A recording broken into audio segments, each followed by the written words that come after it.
Okay, guys, so I jumped ahead one step here because we want the whole background to dry at once. So you had your light gray for the top 2/3 of the canvas. You want to mix a slightly darker gray for the bottom third of the canvas.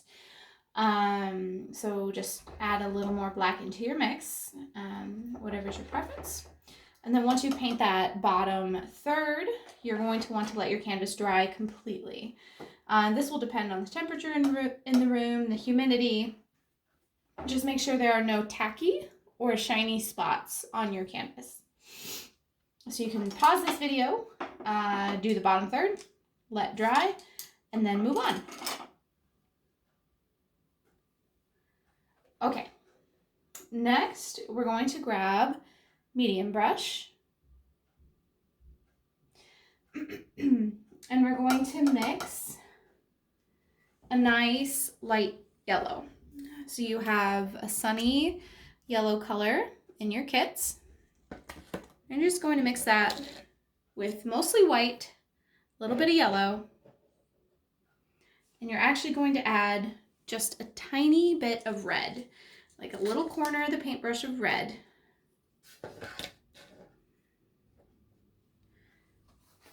So I'm going to mix this color. I want it to be a really pale yellow, almost more white than yellow. So I have this color. I'm going to add even more white to that.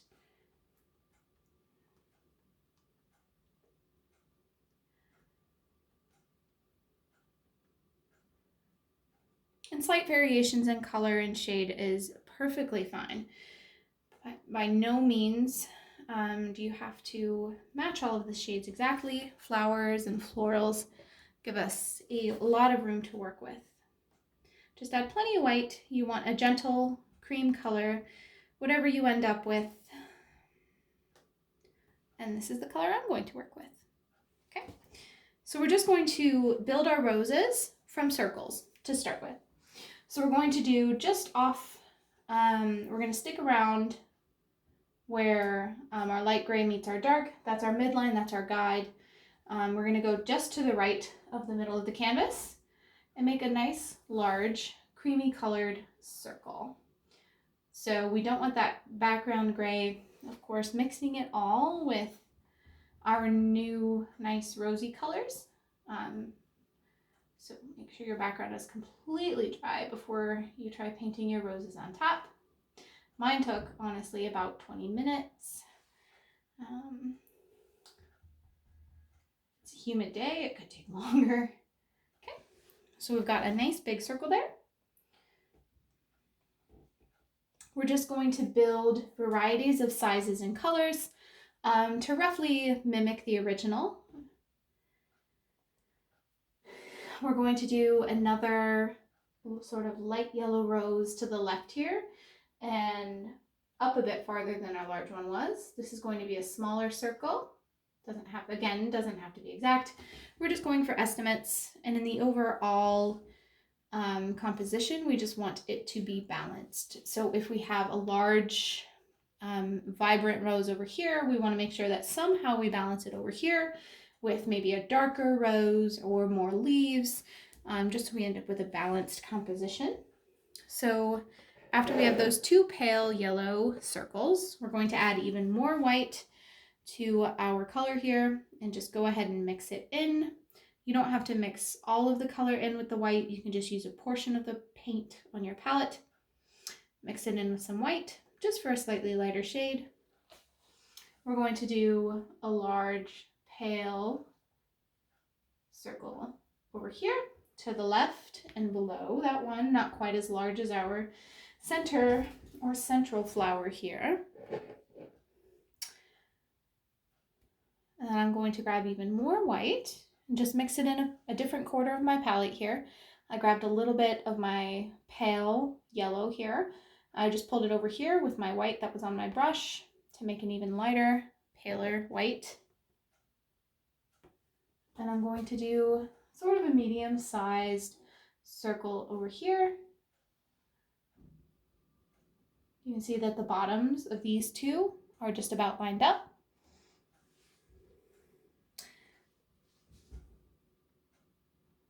And we're going to go over these flowers with several colors, but several layers of paint.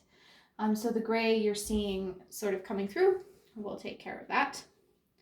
I'm going to keep using my same brush. I almost never wash this brush as I'm doing this painting. We're just going to keep moving forward. If you ever run out of space in your palette, I like to have 2 palettes on hand with the disposable palettes. Paper plates work quite well if you need a further palette. Okay, so now we're going to mix our beautiful rosy red color.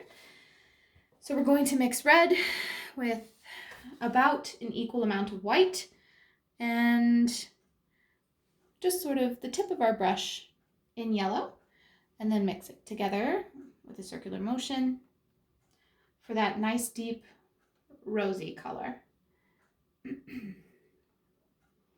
It's not a hot pink.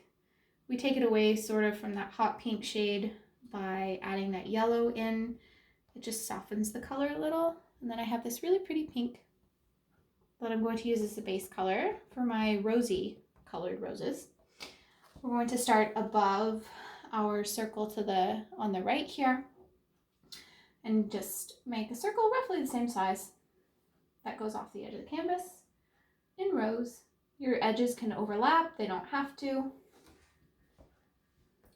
To the left of our large circle, we're just going to make another medium colored rosy circle.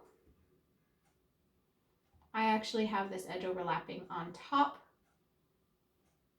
of my pale yellow circle, and I'm going to paint another rosy circle behind these 2 pale yellows. So I'm going to have the edge come out over here, make it a smaller circle, and pretend the edges are going in. So I'm going to go around the outline of these 2 pale yellow circles. So it looks like that rose, when we painted the rose, it's going to go behind. Okay, now we want to add a bunch of white to our rose to make a pale rose. What I like to do with this is not add a whole bunch of white to my main color, but just have what's on my brush and mix it into its own dollop of white so that I don't have to use too much white. Plus, I still have my darker rose color on my palette to use as shadows for my paler roses. So we have a nice pale pink right here. And in between these 2 flowers here, I'm going to paint a small circle. It can overlap in front, it can go behind. Doesn't have to touch at all. And I'm going to do another rose circle just to the top right here of my large pale yellow circle. Okay. So with the paint you have on your palettes, you can go over the circles again to make your job easier, to make them a little more opaque, and then move on to step 3.